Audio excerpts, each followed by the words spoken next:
Welcome, dear listeners. As night descends and the wind weaves its haunting tale, the cabin's chilling past awakens, beckoning those daring enough to venture into the woods as they attempt to uncover the secrets that lurks within.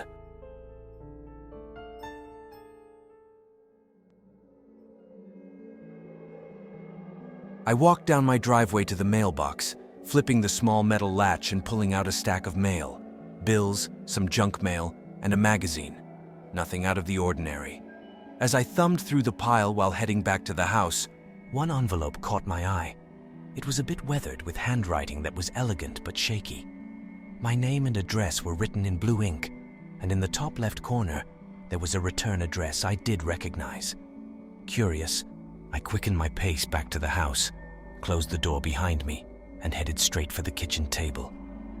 I set aside the rest of the mail and focused on the intriguing envelope.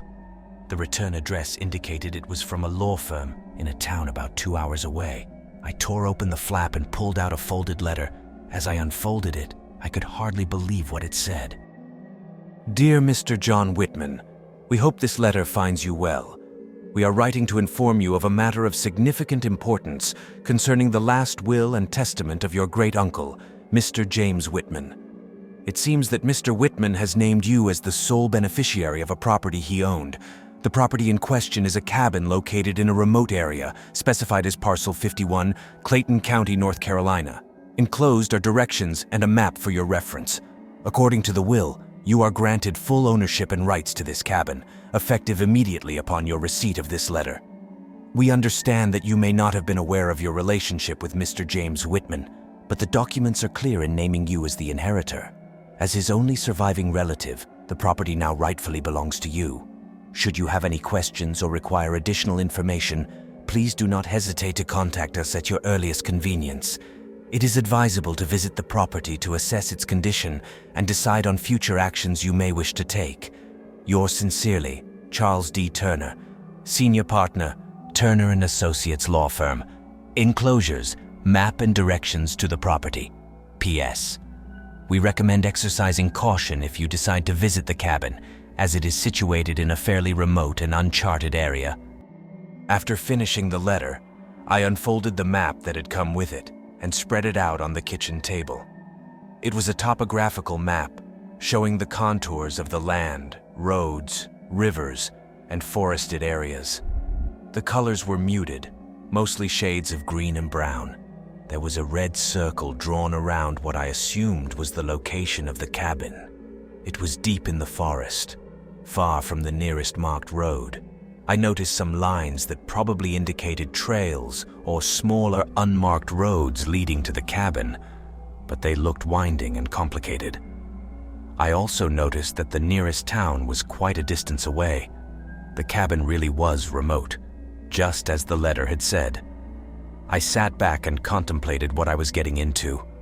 I realized that I needed to be prepared, and I couldn't help but dwell on the exercise caution part of the letter. Despite the uncertainty and the eerie feeling that was setting in, my curiosity was stronger.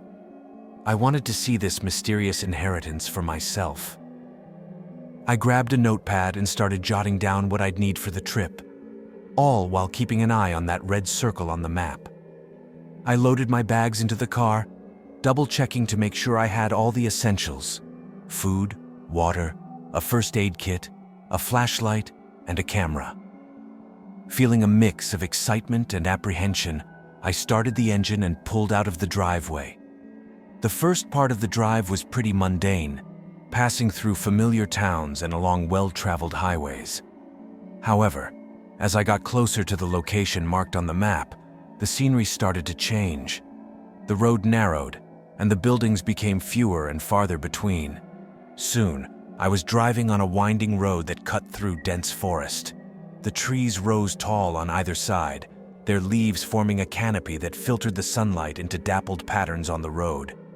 I turned onto an even narrower road, more of a dirt track than anything else. My car bumped along, jostled by the uneven surface. I could hear the sound of running water in the distance, probably a stream or a small river. Birds were chirping, but aside from that, it was eerily quiet. There were no signs of traffic or the hum of electricity, just the sounds of the natural world. After what seemed like an eternity, I saw it. The cabin came into view, partially obscured by tall trees and overgrown bushes. It's old, that much is clear. As I approach the cabin, the car's tires crunch on the gravel path that leads to it. The surrounding area is a vivid tapestry of nature. Tall trees with thick trunks and sprawling branches fill the space, their leaves rustling softly in the wind. Overgrown bushes and wildflowers add dashes of color to the predominantly green landscape. The forest floor is covered in fallen leaves, pine cones, and occasional patches of moss. The cabin itself looks quaint. It's made of weathered wood that has grayed over the years. The roof is sloped and covered in wooden shingles. The small front porch features an old rocking chair, and I can see faded curtains hanging in the windows. It's a single-story structure, humble in size, but somehow fitting perfectly within the natural surroundings. As I get out of the car, I marvel at the broader landscape beyond the immediate vicinity of the cabin. In the distance, I can see the outlines of mountains, their peaks partially covered in mist. Between the cabin and the mountains lies an expansive forest that seems to stretch on forever, a sea of towering trees. There's no lake or river in immediate sight. The air is filled with the earthy scent of damp soil and vegetation, hinting at water sources nearby. I stand there for a moment, taking it all in. The sheer beauty of the place is breathtaking, but it also has a remote, almost isolating feel to it. I insert the key into the lock and turn it. The door creaks open, revealing the interior of the cabin. As I step inside, I'm immediately struck by how the inside seems to mirror the outside, old but well preserved. The air is musty but not unpleasant, tinged with the smell of aged wood and paper. The first room appears to be a combined living and dining area. There's a wooden table set with 4 chairs, and a rustic sofa faces a stone fireplace. The walls are adorned with paintings that depict forest scenes, and there are a few odd artifacts displayed on the mantel above the fireplace, small carved statues, some old books, and a vintage clock that stopped ticking. I make my way back to the living area, taking one more look at the paintings and artifacts. Then, my eyes land on a small cabinet next to the fireplace that I hadn't noticed before. It looks like it could contain something interesting. Curiosity getting the better of me, I walk over and open its wooden door. Inside, I find a stack of journals bound in worn leather. Pulling one out, I see the name James Whitman written on the first page. These must be the journals of my great-uncle James. I grab a couple of the journals. I move over to the rustic sofa, sitting down and placing them on the coffee table in front of me. I open the first journal to a random page and start reading. What I find is both fascinating and unsettling. James wrote about the forest and the cabin, but he also talks about mysterious forces and strange occurrences. He mentions hearing whispers in the wind and seeing shadows move in ways that aren't natural. He describes moments where he felt watched even in the confines of the cabin. Moving on to the second journal, I find sketches of bizarre symbols and what look like ritualistic objects. James writes about entities that reside in the forest, guardians or spirits of some kind.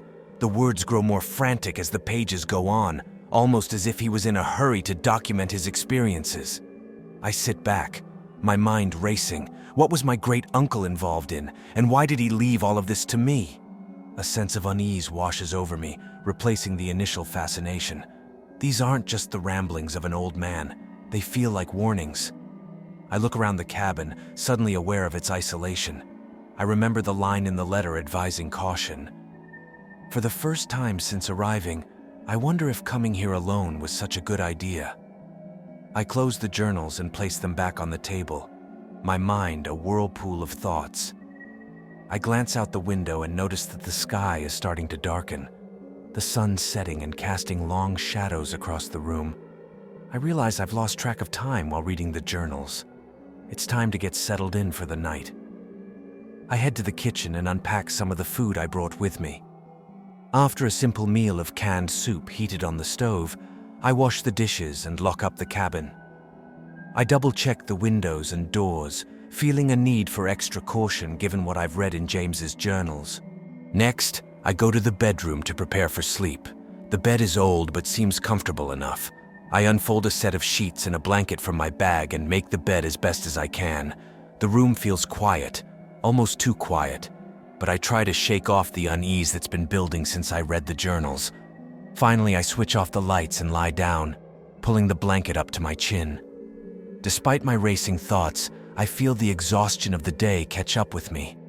The cabin is dark, the only light coming from the fading embers in the fireplace and the soft glow of the moon through the curtains.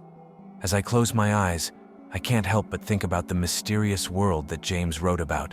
But right now, I need rest.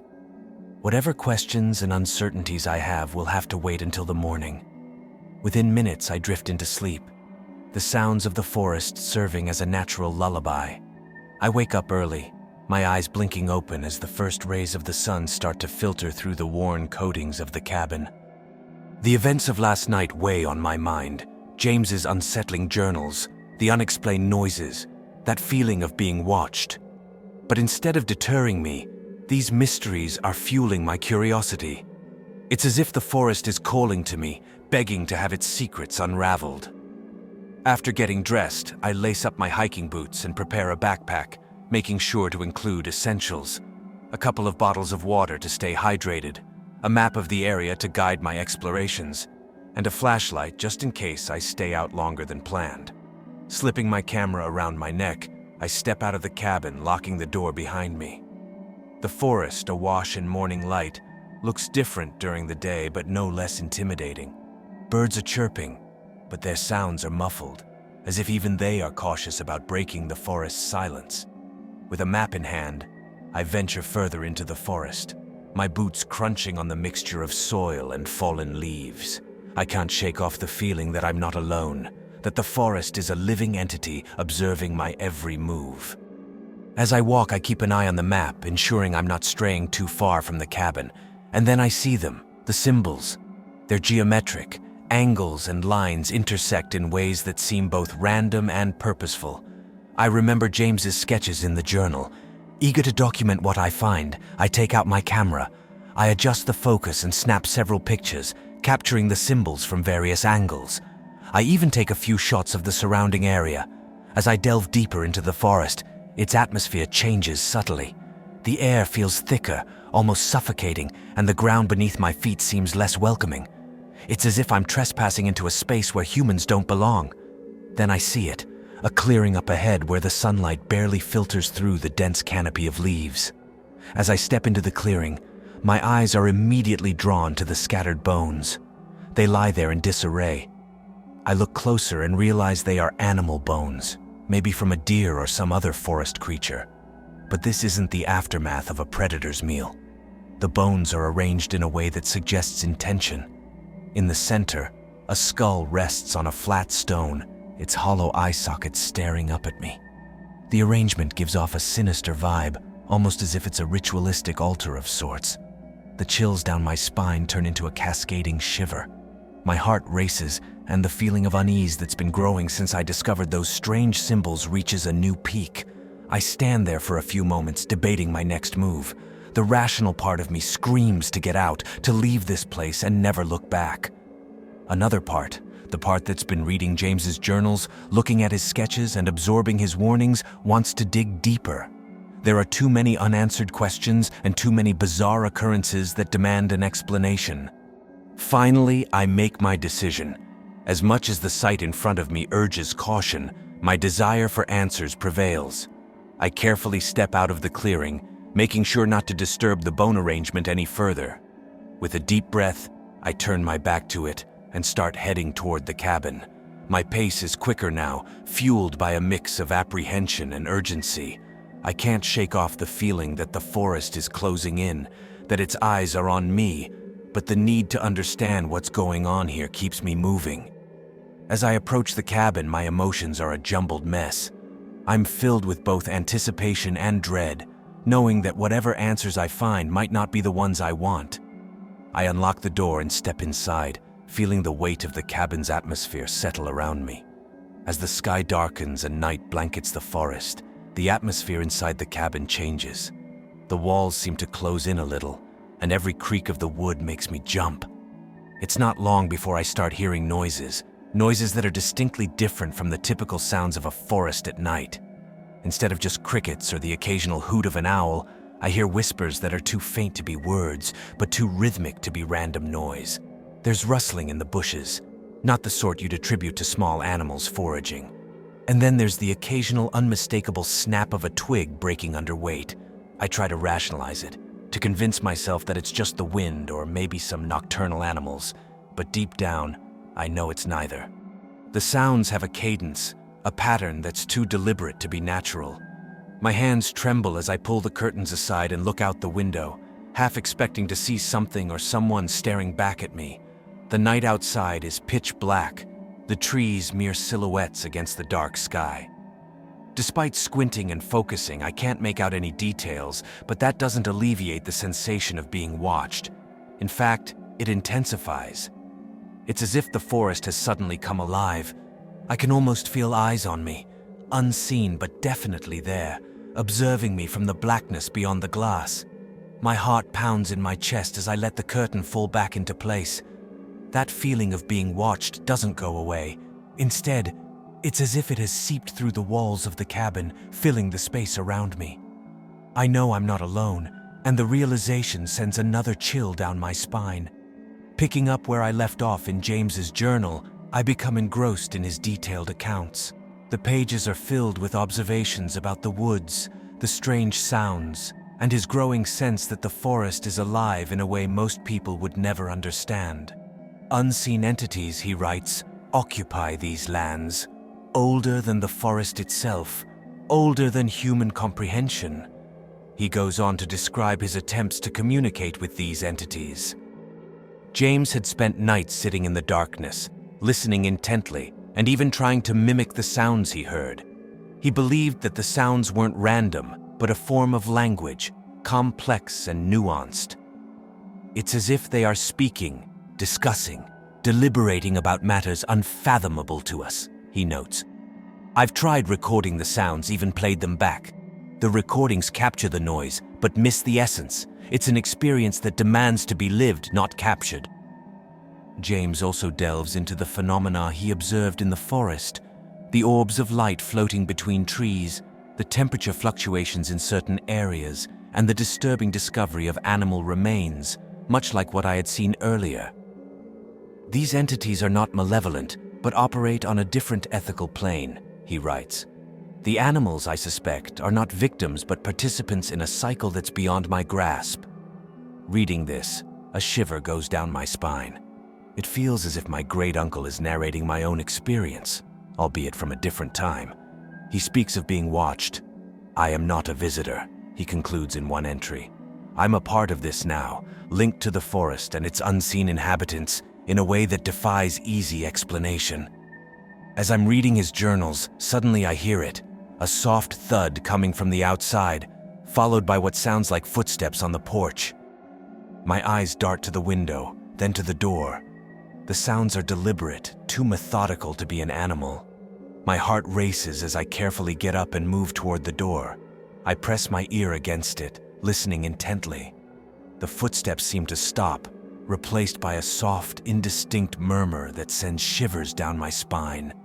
Summoning every ounce of courage I have, I grab the flashlight from the table and slowly unlock the door. I swing it open, pointing the flashlight into the abyss of the night. There's no one there. I scan the trees in the surrounding area but see nothing. Just when I'm about to convince myself that it was all in my head, the flashlight flickers and goes out. Panic surges through me, and just as quickly, the light comes back on. And that's when I see it. Carved in the wooden frame of the porch is a new symbol. I quickly step back inside and lock the door, my mind racing faster than my heartbeat. Whoever or whatever was out there wasn't just passing by, it left a message. I make sure the cabin's door is locked and the windows are securely fastened. I move a heavy chair against the door as an added precaution. Then, I grab the flashlight and keep it close, just in case the electrical power fails. It's going to be an alarm night for hours. The sounds continue, whispers growing louder, the rustling of leaves sounding more purposeful, and new noises joining the unsettling symphony. Despite my best efforts to remain calm, my nerves fray. Every small sound inside the cabin becomes amplified in the silence between the outdoor noises, making me jump at shadows. Finally, the first rays of morning light start to filter through the curtains, and the noises outside gradually diminish, as if the forest is retreating, giving way to the dawn. I let out a sigh of relief, realizing that I've made it through the night, though what I've experienced has left me with more questions than answers. After an uneventful day, it's now my third night in this cabin, and the feeling that something is off hasn't left me. The sun has gone down, and its absence casts long, dark shadows that stretch across the cabin's wooden walls. Those unsettling noises, the whispers and rustling that fill the air, are back as soon as the last rays of sunlight vanish. Tonight is different, though. Tonight, I feel like I have to confront whatever is out there. I zip up my jacket, making sure my flashlight is working before I head for the door. As I step outside, the night air feels cooler than before, like the forest itself is holding its breath. My flashlight beam cuts a path through the darkness, revealing dull tree trunks and bushes that seem to quiver with the unnatural sounds surrounding me. It's not just the wind rustling leaves or the distant hoots of an owl that I hear. Interwoven with those typical nighttime sounds are other noises that are clearly out of place. They are the whispers that don't belong, the sounds James described in his journals. I proceed cautiously, my footsteps soft on the forest floor. Every now and then, my flashlight beam catches something, a strange mark on a tree, a sudden movement in the bushes that makes my heart skip a beat. I realize that I'm venturing into the unknown, into a space that James himself tried to understand but ultimately couldn't. As I've gone deeper into the woods, my flashlight's beam scans the surroundings with increasing speed. Each tree I pass seems like a potential hiding spot for whatever it is that's been haunting this place. Suddenly, the air around me feels much colder, as if I've stepped into an invisible bubble where the temperature has dropped significantly. James mentioned temperature fluctuations in his journals, and now I'm experiencing it firsthand. Before I can fully process this, an orb of light flickers in the distance just a few yards away from me. It's not like any firefly or natural luminescence I've ever seen. This light has an almost ethereal quality, as if it's not of this world. It appears and disappears in a split second. Then, cutting through the heavy silence, I hear a low growl. Instinctively, I aim my flashlight in the direction of the noise. My light catches something, two glowing eyes staring back at me. But these aren't the eyes of a wolf, a bear, or any animal I know. They're different, larger, almost human-like. But the glow emanating from them is unlike anything I've seen before. The color is not just a simple yellow or red.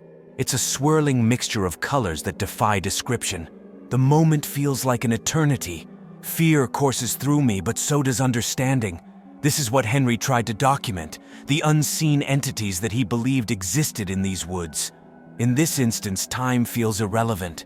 I'm caught in a moment that makes me understand how outmatched, how unprepared I am to delve any deeper into the mysteries surrounding this cabin and the forest. Realization washes over me. I'm not equipped for this. The cabin, the forest, and especially this entity, whatever it is, are part of a world I'm not ready to engage with. Adrenaline pumping through my veins, I turn and run back toward the cabin, not daring to look back. I sprint through the dark forest, my flashlight bobbing up and down as I dodge roots and branches. The cabin comes into view, looking both inviting and ominous in the dark. I race up the steps, burst through the front door and slam it shut behind me, immediately locking it. My hands tremble as I lean against the door for support, my heart pounding in my chest. Questions whirl through my mind. Did that really happen? Can what I saw be explained away? A logical part of me wants to rationalize it, to attribute it to wildlife, shadows, or simple imagination, but in the pit of my stomach, I know it was none of these things. Gathering myself, I sit back down at the wooden table where James's journals are spread out. The feeling is surreal. The journals almost seem to haunt me, filled as they are with James's frantic words and sketches, his own attempts to comprehend the incomprehensible. The emotion I feel is a mirror of what he must have felt, a combination of fear and awe. I survey the cabin, its worn wooden walls, the old furniture, and the peculiar artifacts that adorn it. This place, a legacy from a man I never knew, has pulled me into a realm that challenges everything I thought I understood. It's become apparent that staying is not an option. Finally, I make my way to the bedroom, each step heavy with the gravity of my decision. The bed creaks and protests as I lay down, pulling the blanket tightly around me. As I lay there, staring at the ceiling, it dawns on me that this chapter of my life will close as abruptly as it opened. I'll pack up and leave at first light, abandoning this mysterious inheritance that's both intrigued and terrified me. I wake up to the chirping of birds, a sound that's disarmingly normal compared to the unsettling noises that filled the air last night. Daylight filters through the windows, casting a warm glow over the wooden interior of the cabin. For a moment, it's almost easy to forget the series of strange and terrifying events that led me to this point. But as I sit up, rubbing the sleep from my eyes, the memories flood back. With a sense of finality, I begin packing up my things, the clothes, the camera, the first aid kit, and the half-empty bottles of water. Each item feels heavy with the weight of the decision I'm about to make. I glance over at James's journals, still piled on the table, their worn pages filled with accounts of inexplicable occurrences and unknown entities. For a moment, I'm tempted to grab them, to take them with me and continue trying to unravel the mysteries they contain. But then I think better of it. Some questions, I realize, are better left unanswered. As I zip up my bag and hoist it over my shoulder, I take one final look around the cabin. The old photographs on the wall, the rustic furniture, and even the little trinkets and artifacts that I assume were part of my great-uncle's collection. All these things now feel like pieces of a puzzle never complete. I walk over to the door, unlock it, and step outside. The morning air is crisp, filled with the earthy scent of the forest. For a brief moment I hesitate, looking back at the cabin as if expecting it to offer some kind of closure. But it just stands there, silent and inscrutable, as much a mystery now as it was when I first arrived. Finally, I turn away and head for my car, parked a short distance away.